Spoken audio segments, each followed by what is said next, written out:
Hi, it's Teresa, and I thought I would check in today and talk a little bit about what I'm doing. I've just been doing some random crafting. I love the days when I feel like I'm in a mode where I'm kind of doing my own designs. Yes, using somebody else's base for whatever it is I am doing. And I'll explain that a little bit further in just a minute. But let's go ahead and get started because I'm also having a focus problem today. So if I see a hair somewhere, that's going to distract me or whatever. It's a focused issue. So I'm just watching the replay and it looks like it's stuck. It's really weird.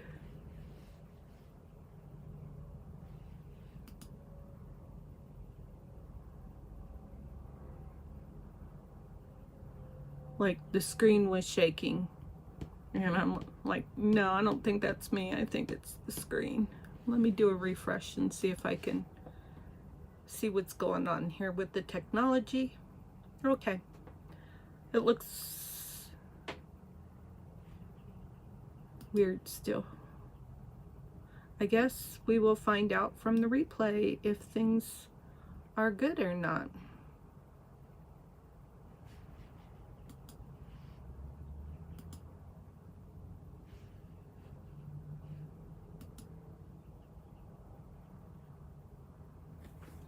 Okay, let's switch cameras. That was 1 minute and 57 seconds of your life that you'll never get back. So, this is, I call this my glue book. And today I worked on the cover a little bit. I haven't spent any time working on the cover. It was just a plain red book. Well, this isn't a plain red book because I did gold ink on the back of here. I went crazy with gold ink. So today what I was working on though was journal file tabs inspired by pink strawberries. And this is one of the items that I made. And the playback on my other screen is just totally distracting me because it looks really weird. I'm just going to turn that off. Either it's working or it's not, and that's all there is to it.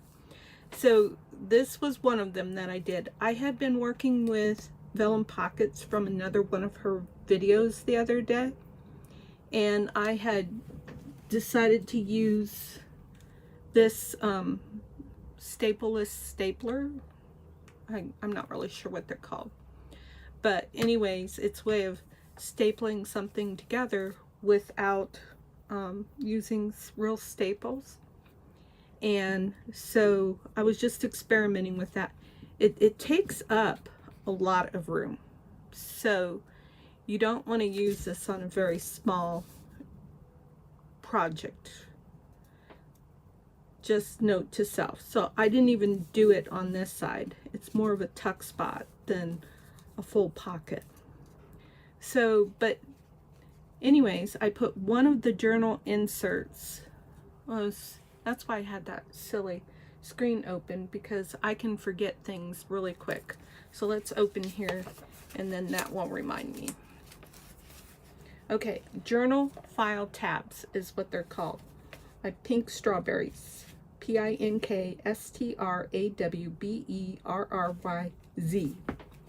So I did this one, and so this one had this strip right here, and then I used a tab punch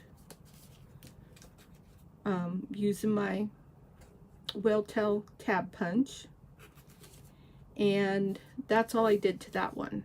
This one I said to myself, okay, this is a good opportunity to take out some of these Stampin' Up! Memories and More journal card pack things that really aren't super appealing to me for anything that I want to do. I'll probably let this side show on this one, and these I will probably totally, the best part, I may let that show. But yeah, so anyways, this one, this part was okay to show, and so then I just put a little bit of paper on the back for a journaling spot. But the whole idea of these journal file tabs is that you take a piece of paper. Now, she didn't fold hers over, I don't think. I folded mine so that they would sit on top that way. And then I can take that idea and I can like maybe turn it into a hidden paper clip if I want to, or something like that. But so then I took another strip to just like embellish it, I guess is a good word, and then I took a circle and another circle and a little butterfly. So I want to mass make these, and I'm going to find some butterfly dies that I can just mass make a bunch of little small butterfly cutouts for these.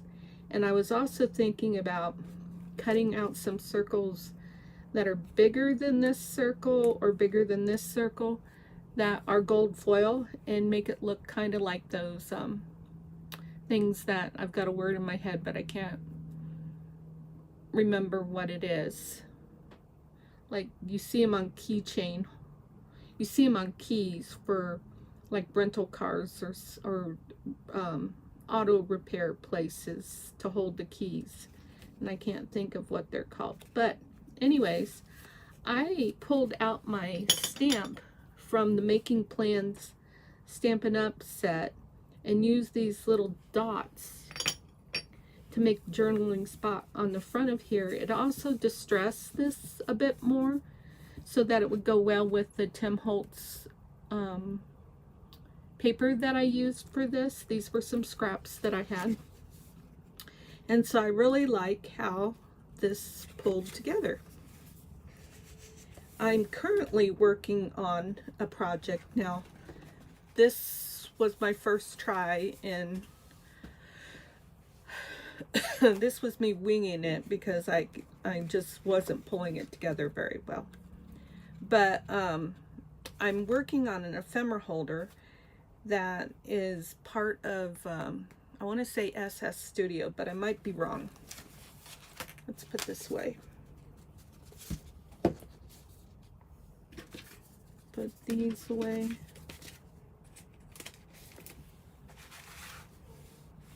And so this is just a really crummy prototype. These I printed out on heavy copy paper, and I just really winged it. I had to cut the pockets down and stuff for it to work, but it's a cool ephemera maker. So I started working last night on another one the way you're supposed to.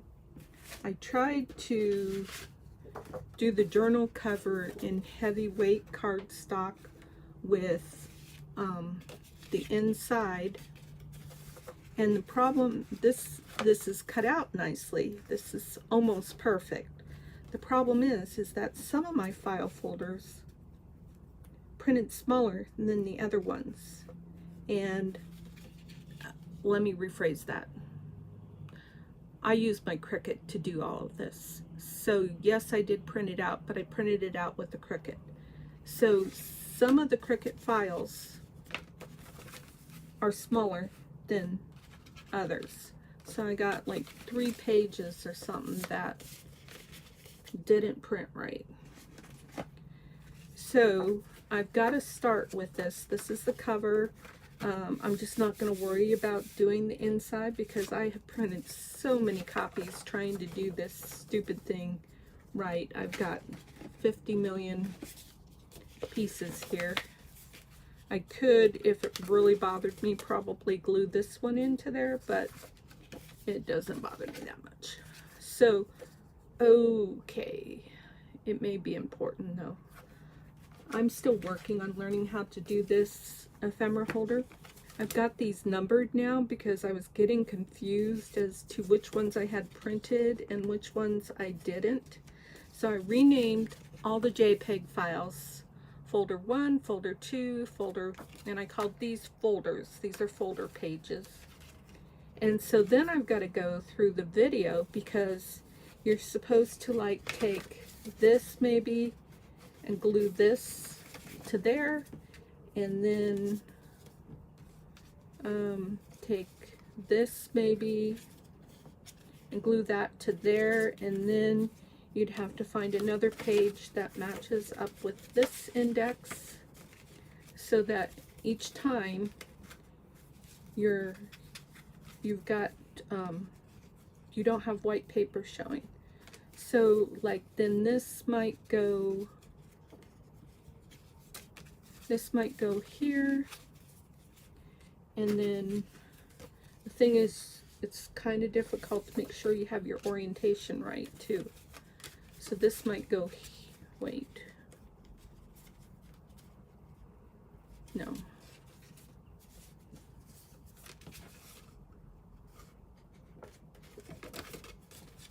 Huh. Wonder where the top one is. Maybe I don't have it printed. So if the orientation were right, which that's not, but we'll pretend that, say,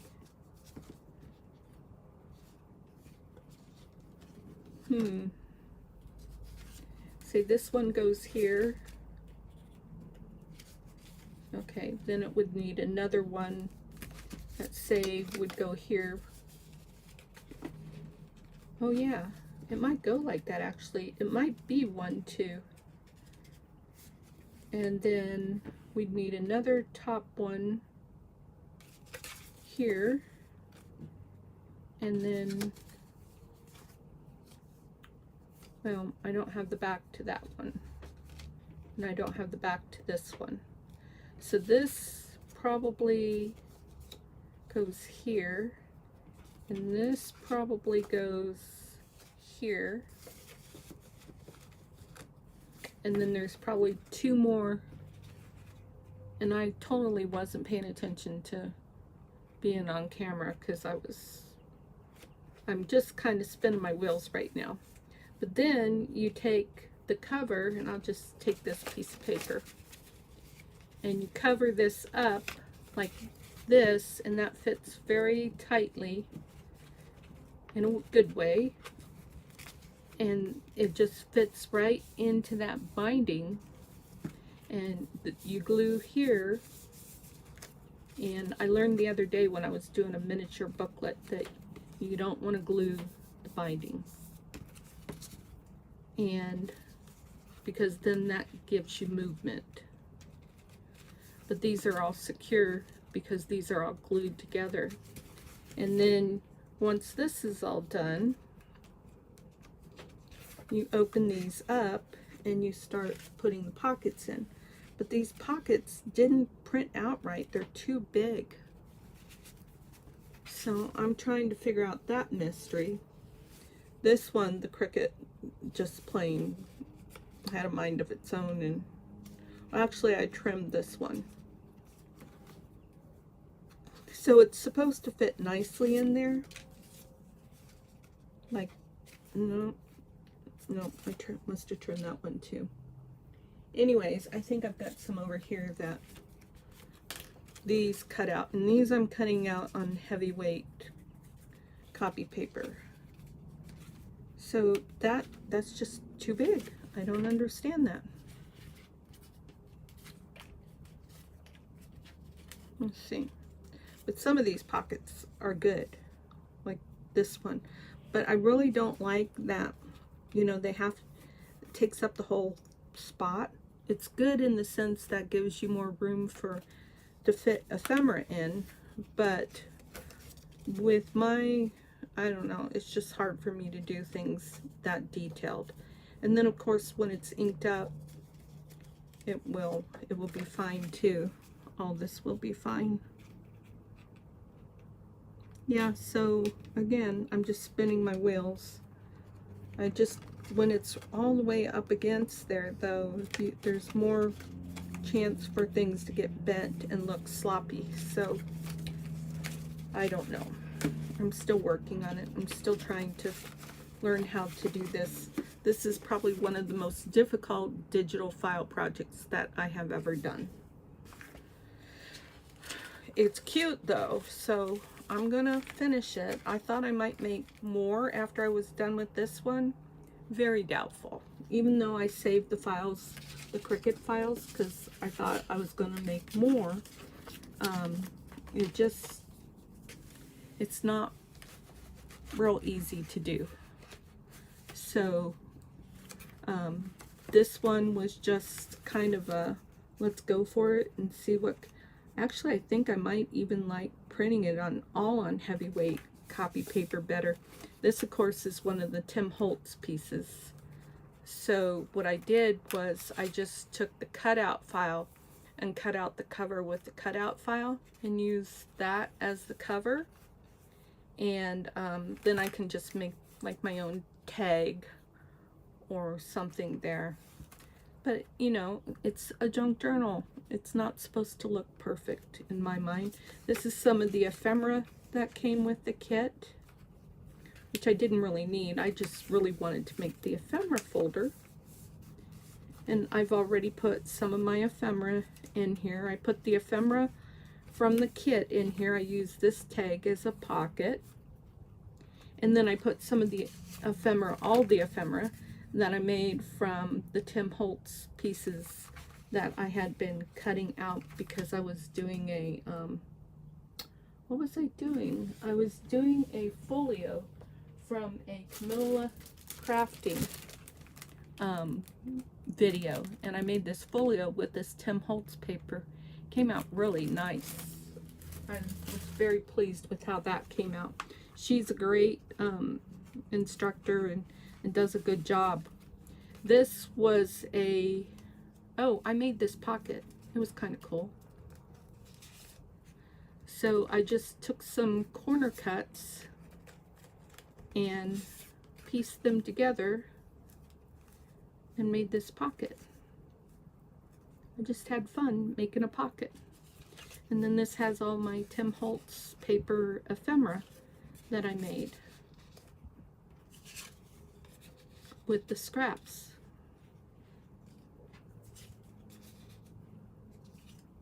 I don't know how I had all this in here.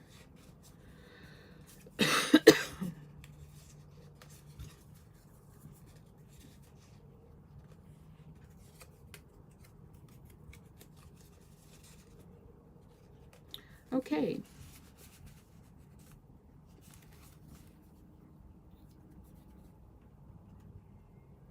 But these pockets are really cute. Usually I use vellum pockets for ephemera, but this is really just a very cute way of doing this. And then I've got some stuff paper clipped in here that I'm working on.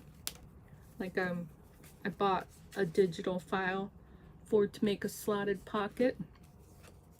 And it makes 2 sizes. And I write notes down for what need for the Cricut. Size is important with the Cricut. See now, like this ephemera, that printed out way too big for this. This is for this booklet. This is, I think, one of the, no. This is just a pocket I did to hold all the other ephemera. But it's too big for this ephemera holder. So it's all clipped back here until I can come up with another plan as to what to do with this. And then these, because these are too small, I will just take these and I will use them in another journal. I'll grab some labels and cover those up. Unless I put it in like that, like a pocket, that would be cool. Oh well, okay, now I'm just going all over the board, rabbit trailing, and almost to the point of mumbling. So that's what I wanted to share with you, just checking in to show you that I'm still crafting. Are you still crafting? If so, let me know in the comments what you're making right now. I'd love to see what you're making and hear about what you're doing. And yep, I left the bathroom door open so you could see the towels and stuff hanging. That's trailer life for you. Okay, so take care, and I'll see you in the next video.